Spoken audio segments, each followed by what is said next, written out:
All right, I wanted to read the author's Vindication of his Pilgrim, and it's by John Bunyan, and it's like a poem type thing at the very back of the book. And it says, found at the end of his holy war. Some say the Pilgrim's Progress is not mine, insinuating as if I would shine in name and fame by the worth of another, like some made rich by robbing of their brother. Or that so fond I am of being sire, I'll father bastards, or if need require. I'll tell a lie in print to get applause. I scorn it. John, such dirt heap never was. Since God converted him, let this suffice to show why I my pilgrim patronize. I came, it came from mine own heart, so to my head, and thence into my fingers trickled. Then to my pen, from whence immediately on paper I did dribble it daintily. Manner and matter, too, was all mine own, nor was it unto any mortal known, till I had done it, nor did any then, by books, by wills, by tongues, or hand, or pen. Add 5 words to it, or write half a line thereof, or half a line thereof, the whole and every wit is mine. Also, for this thine eye is now upon the matter in this manner came from none, but the same heart and head, fingers and pen, as did the other, witness all good men. For none in all the world without a lie can say that this is mine, excepting I. I write not this of any ostentation, nor cause I seek of men their commendation. Hold on.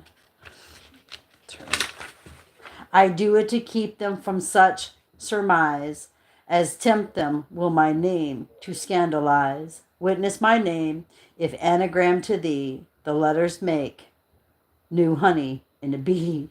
John Bunyan. And that was at the very end of Pilgrim's Progress, and I am going to begin to read Pilgrim's Progress. I've listened to it over and over and over, and now I think it is time for me to actually begin to read it. The introductory note. John Bunyan was born at Elstow, Bedfordshire, England, in November 1628. His father was a maker and mender of pots and kettles, and the son followed the same trade. Though he is usually called a tinker, Bunyan had a settled home and a place of business. He had little schooling, and he describes his early surroundings as poor and mean. When he was not yet 16, his mother died. In 2 months, his father married again, and the son enlisted as a soldier in the Civil War in November 1644.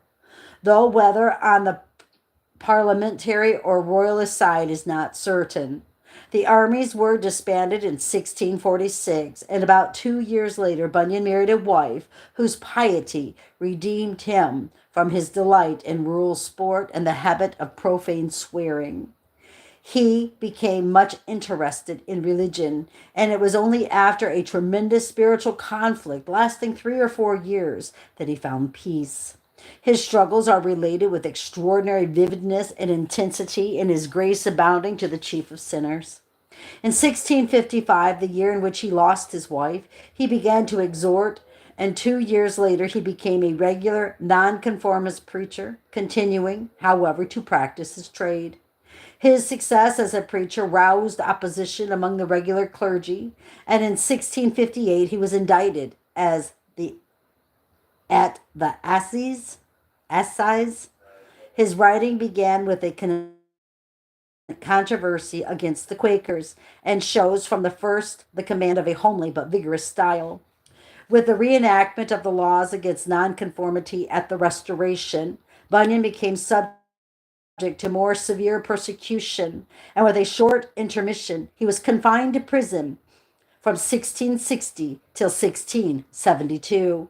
Again and again he might have been released, but he refused to promise to desist from preaching, and there was no alternative for the justices but to keep him in confinement. Sometimes lax, jailers permitted him to preach at church meetings. He frequently ministered to his fellow prisoners, and he supported his family, now looked after by his second wife, by making laces. And he was supported by his family, that's what it is.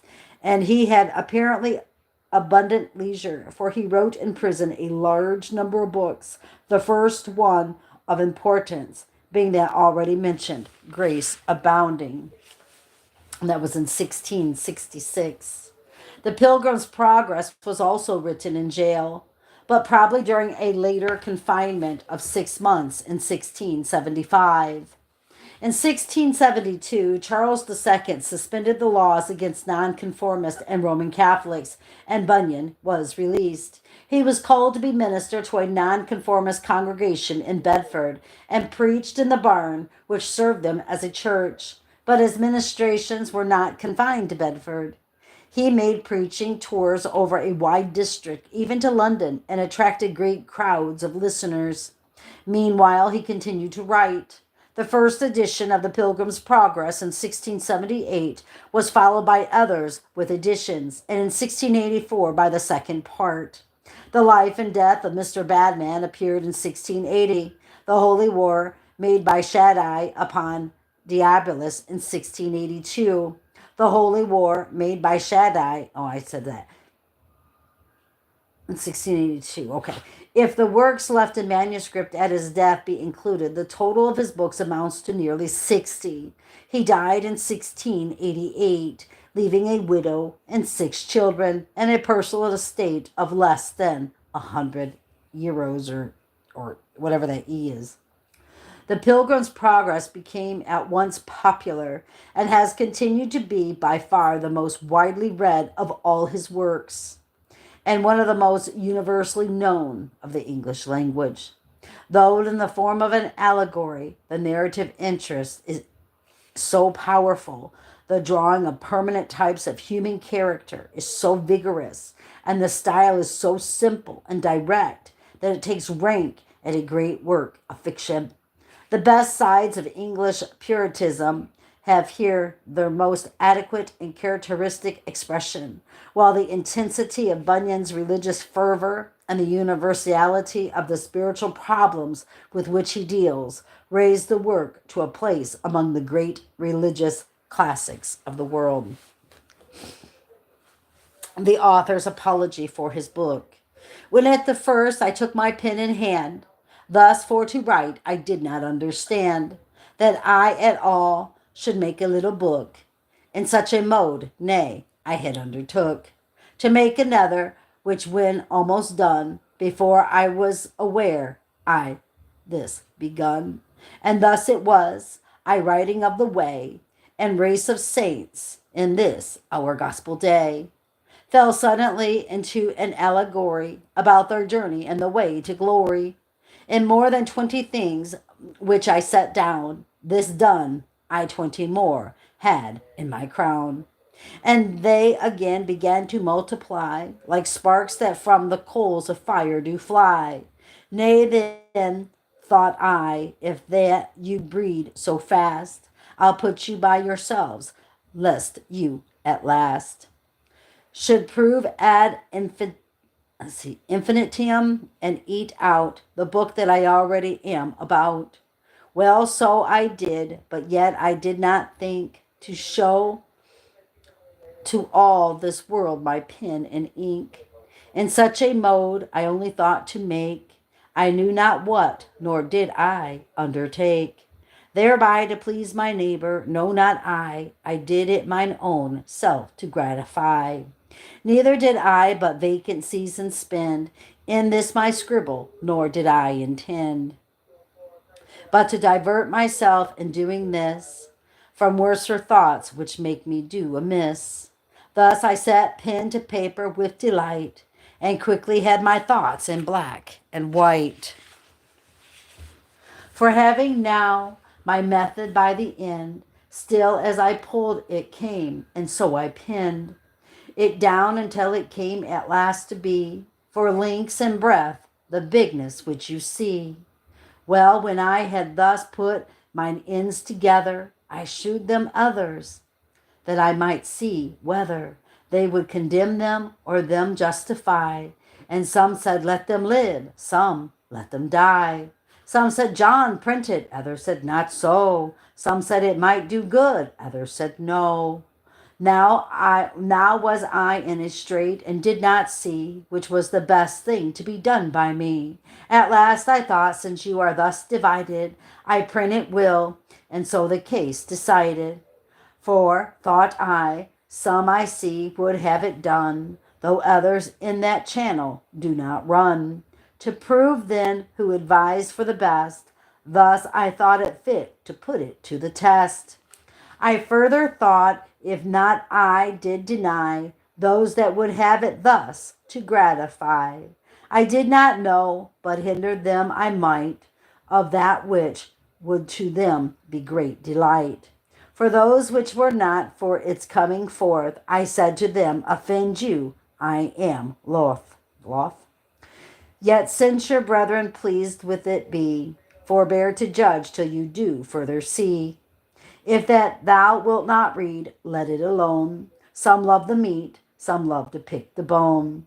Yea, that I might them better palate, I did too with them thus expostulate. May I not write in such a style as this, in such a method too, and yet not miss? Mine end thy good, why may it not be done? Dark clouds bring waters, when the bright bring none. Yea, dark or bright, if they their silver drops cause to descend the earth by yielding crops. Gives praise to both, and carpeteth not at either, but treasures up the fruit they yield together. Yea, so commixes both, that in her fruit none can distinguish this from that they suit. Her well when hungry, but if she be full, she spews out both and makes their blessings null. You see the ways the fisherman doth take to catch the fish, what engines doth he make? Behold now he engages all his wits, also his snares, lines, ankles, hooks, and nets. Yet fish there be that neither hook nor line, nor snare, nor net, nor engine can make thine. They must be groped for and be tickled too, or they will not be catched, whatever you do. How doth the fowler seek to catch his game? By divers means, all which one cannot name. His gun, his nets, his lime twigs, light and bell. He creeps, he goes, he stands, yea, who can tell? Of all his postures, yet there's none of these will make him master of what fowls he please.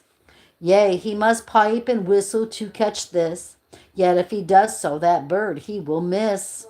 If that a pearl may in a toad's head dwell, and may be found, too, in an oyster shell. If things that promise nothing do contain, what better is than gold, who will disdain? That having an inkling of it there to look, that they may find it. Now, my little book, though void of all those paintings that may make in this, forgive me, though void of all those paintings that may make it with this or the other man to take, is not without those things that do excel, what do in brave but empty notions dwell. Well, yet I am not fully satisfied, but this your book will stand when soundly tried. Why, what's the matter? It is dark, what thou? But it is feigned. What of that, I trow? Some men, by feigning words as dark as mine, make truth to spangle and its rays to shine. But they want solidness. Speak, man, thy mind. They drown the weak. Metaphors make us blind. Solidly indeed becomes the pen of him that writeth things divine to men. But must I needs want solidness because by metaphors I speak were not God's laws. Wow. Truth's golden beams, nay, by this method may make it cast forth its rays as light as day. But now, before I do put up my pen, I'll show the profit of my book, and then commit both these and it unto that hand that pulls the strong down and makes weak ones stand. This book it chalketh out before thine eyes that men that seeks the everlasting prize. It shows you whence he comes, whither he goes, what he leaves undone, also what he does. It also shews you how he runs and runs till he unto the gate of glory comes. It shows too who set out for life amain, and if the lasting crown they would obtain. Here also you may see the reason why they lose their labor and like fools do die. This book will make a traveler of thee, if by its counsel thou wilt ruled be.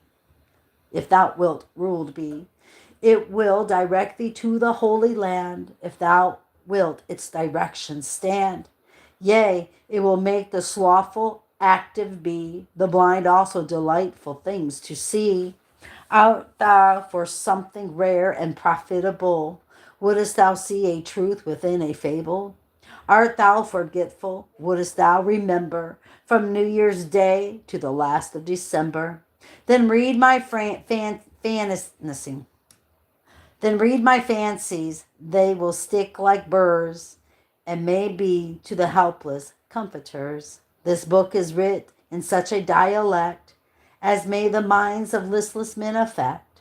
It seems a novelty, and yet contains nothing but sound and honest gospel strains. Wouldest thou divert thyself from melancholy? Wouldest thou be pleasant, yet be far from folly? Wouldest thou read riddles and their explanation, or else be drowned in thy contemplation? Dost thou love picking meat, or wouldest thou see a man eye the clouds and hear him speak to thee? Wouldest thou be in a dream and yet not sleep, or wouldest thou in a moment laugh and weep? Wouldest thou lose thyself and catch no harm, and find thyself again without a charm? Wouldest read thyself, and read thou wouldest not what, and yet know whether thou art blessed or not, by reading the same lines? Or then come hither and lay my book, thy head and heart together. That's John Bunyan. Oh my goodness gracious. Oh, hello, you guys. Yes, it is I have to agree. It is one of the greatest books ever. It really is. I am going to begin reading this probably. Well, right now we can begin. I'll just read up until. I don't know how. This is not in chapters, by the way. Just let y'all know that. This is like in Act 1, Act 2. So anyway, here we go. The Pilgrim's Progress in the Similitude of a Dream. As I walked through the wilderness of this world, I lighted on a certain place where there was a den, and I laid me down in that place to sleep. And as I slept, I dreamed a dream. I dreamed, and behold, I saw a man clothed with rags, standing in a certain place, with his face from his own house, a book in his hand, and a great burden upon his back. I looked, and I saw him open the book and read therein. And as he read, he wept and trembled, and not being able longer to contain, he brake out with a lamentable cry, saying, "What shall I do?" In this plight, therefore, he went home and refrained himself as long as he could, that his wife and children should not perceive his distress. But he could not be silent long, because that his trouble increased. Wherefore at length he brake his mind to his wife and children, and thus he began to talk to them. "Oh, my dear wife," he said, "and you, the children of my bowels, I, your dear friend, am in myself undone by reason of a burden that lieth hard upon me. Moreover, I am for certain informed that this our city will be burned with fire from heaven, in which fearful overthrow both myself with thee, my wife, and you, my sweet babes, shall miserably come to ruin, except the which yet I see not, some way of escape can be found, whereby we may be delivered. At this, his relations were sore amazed, not for that they believed that what he had said to them was true, but because they thought that some frenzy, distemper, had got into his head. Therefore, it drawing towards night, and they hoping that sleep might settle his brains, with all haste they got him to bed. But the night was as troublesome to him as the day. Wherefore, instead of sleeping, he spent it in sighs and tears. So when the morning was come, they would know how he did. He told them worse and worse. He also set to talking to them again, but they began to be hardened. They also thought to drive away his distemper by harsh and surely carriages to him. Sometimes they would deride, sometimes they would chide, and sometimes they would quite neglect him. Wherefore he began to retire himself to his chamber, to pray for and pity them, and also to console his own misery. He would also walk solitarily in the fields, sometimes reading and sometimes praying, and thus for some days he spent his time. Now I saw upon a time when he was walking in the fields that he was, as he was wont, reading in his book, and greatly distressed in his mind. And as he read, he burst out, as he had done before, crying, "What shall I do to be saved?" I saw also that he looked this way and that way, as if he would run, yet he stood still, because as I perceived, he would not tell which way to go. He could not tell which way to go. I looked then and saw a man named Evangelist coming to him and asked, "Wherefore dost thou cry?" He answered, "Sir, I perceive by the book in my hand that I am condemned to die, and after that to come to judgment. And I find that I am not willing to do the first, nor able to do the second." Christian no sooner leaves the world but meets Evangelist, who lovingly him greets with tidings of another, and doth shew him how to mount to that from this below. That's a little insert there. Then said Evangelist, "Why not willing to die, since this life is attended with so many evils?" The man answered, "Because I fear that this burden that is upon my back will sink me lower than the grave, and I shall fall into Tophet. And, sir, if I be not fit to go to prison, I am not fit to go to judgment, and from thence to execution. And the thoughts of these things make me cry." Then said Evangelist, "If this be thy condition, why standest thou still?" He answered, "Because I know not whither to go." Then he gave him a parchment roll, and there was written within, "Fly," or fly from the wrath to come. The man therefore read it, and looking upon Evangelist very carefully, said, "Whither must I fly?" Then said Evangelist, pointing with his finger over a very wide field, "Do you see yonder wicket gate?" The man said, "No." Then said the other, "Do you see yonder shining light?" He said, "I think I do." Then said Evangelist, "Keep that light in your eye, and go up directly thereto. So shalt thou see the gate, at which then thou knockest. It shall be told thee what thou shalt do." So I saw in my dream that the man began to run. Now he had not run far from his own door, but his wife and children, perceiving it, began to cry after him to return. But the man put his fingers in his ears and ran, crying, "Life, life, eternal life." I'm going to cry, dear God. So he looked not behind him, but fled towards the middle of the plain. The neighbors also came out to see him run, and as he ran, some mocked, others threatened, and some cried after him to return. And among those that did so, there were two that resolved to fetch him back by force. The name of the one was Obstinate, and the name of the other Pliable. Now by this time the man was not a good distance from them, but however they were resolved to pursue him, which they did, and in a little time they overtook him. Then said the man, "Neighbors, wherefore are you come?" They said, "To persuade you to go back with us." But he said, "That can by no means be. You dwell, said he, in the city of destruction, the place also where I was born. I see it to be so, and dying there, sooner or later, you will sink lower than the grave into a place that burns with fire and brimstone. Be content, good neighbors, and go along with me. Obstinate. I think that's how yeah. What, said Obstinate, and leave our friends and our comforts behind us? Yes, said Christian, for that was his name, because that all which you shall forsake is not worthy to be compared with a little of that I am seeking to enjoy. And if you will go along with me and hold it, you shall fare as myself, for there where I go is enough and to spare. Come away and prove my words. Obstinate. What are the things you seek, since you leave all the world to find them? Christian. I seek an inheritance incorruptible, undefiled, and that fadeth not away. And it is laid up in heaven, and safe there, to be bestowed at the time appointed on them that diligently seek it. Read it so, if you will, in my book.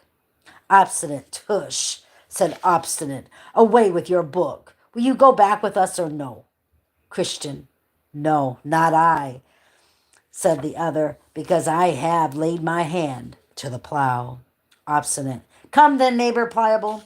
Let us turn again and go home without him. There is a company of these crazy-headed coxcombs. I don't know what that is. Coxcombs.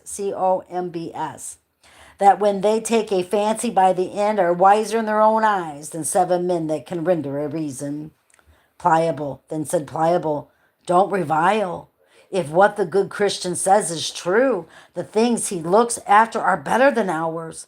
My heart inclines to go with my neighbor. Obstinate. What? More fools still?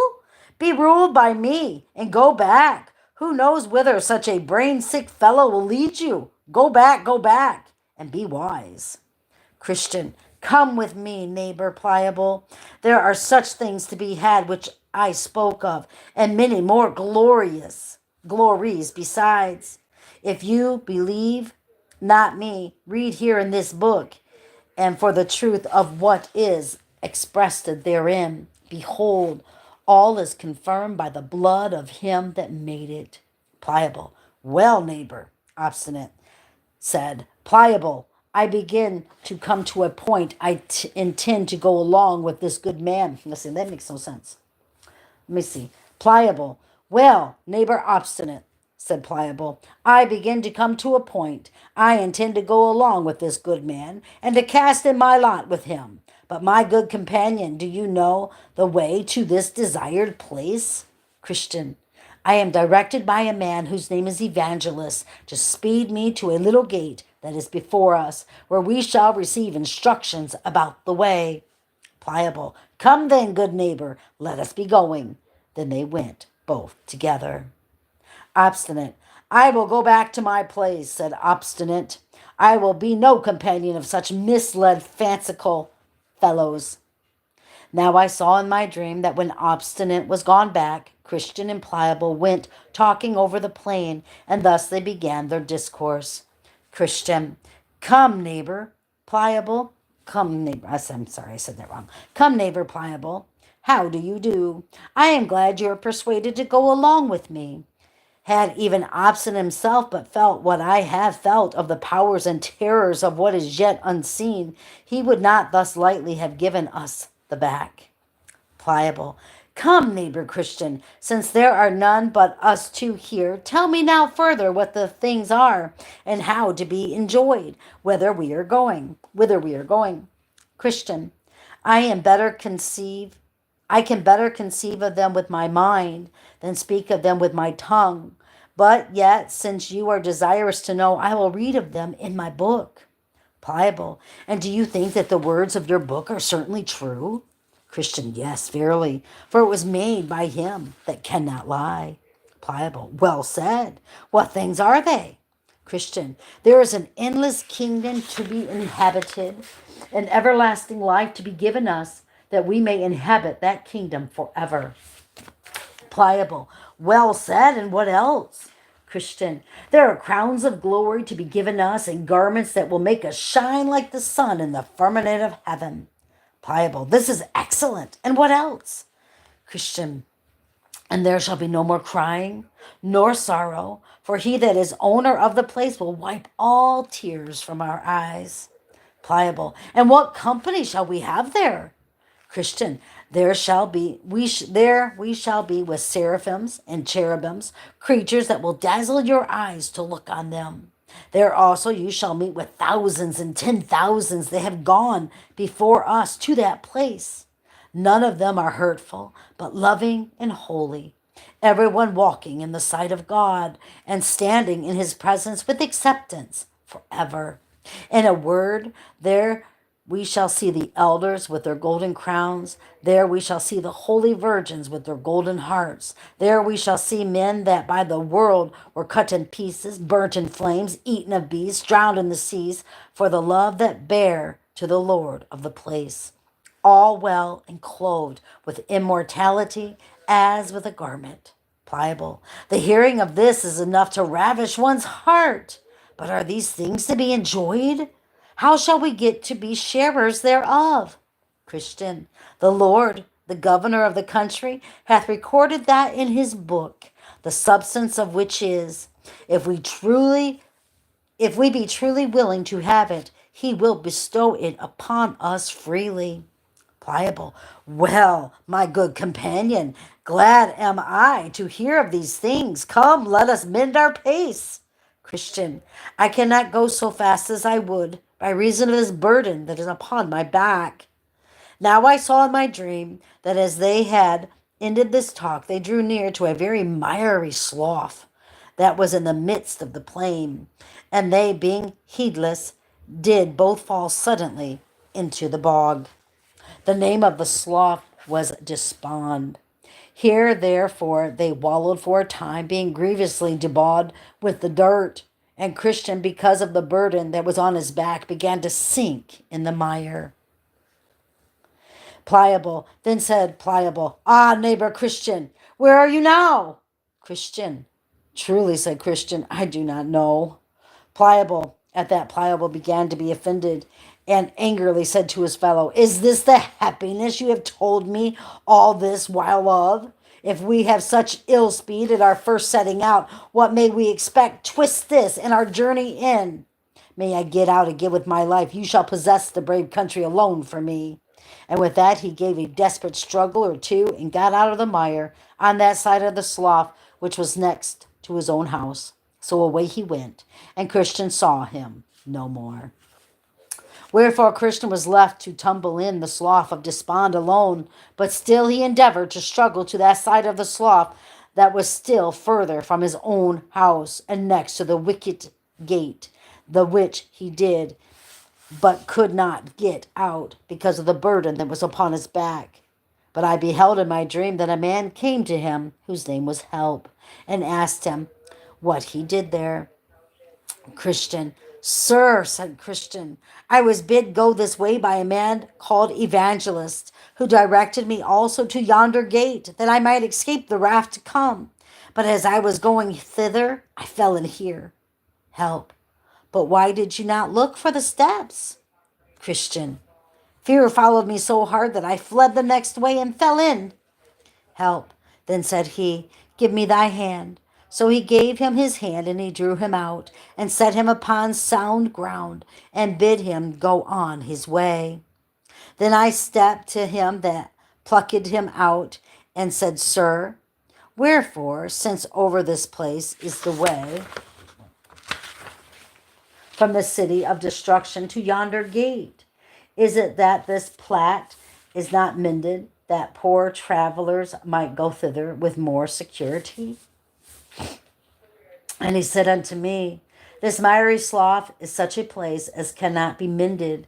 It is the descent whither the scum and filth that attends conviction for sin doth continually run, and therefore is called the slough of despond. For still as the sinner is awakened about his lost condition, there arises in his soul many fears and doubts and discouraging apprehensions, which all of them get together and settle in this place. And this is the reason of the badness of this ground. It is not the pleasure of the king that this place should remain so bad.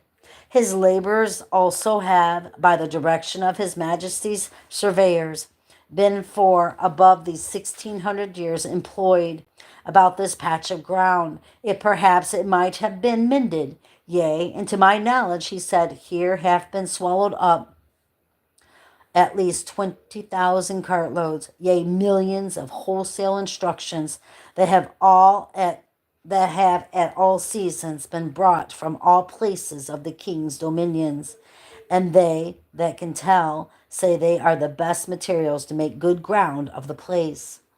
If so be it might have been mended, but it is the slough of despond still, and so will be when they have done what they can.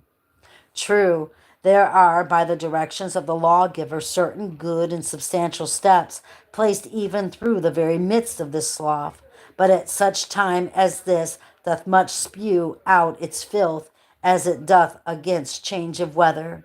These steps are hardly seen, or if they be, men through the dizziness of their heads step besides, and then they are bemired to purpose, notwithstanding the steps be there, but the ground is good when they are once got in at the gate.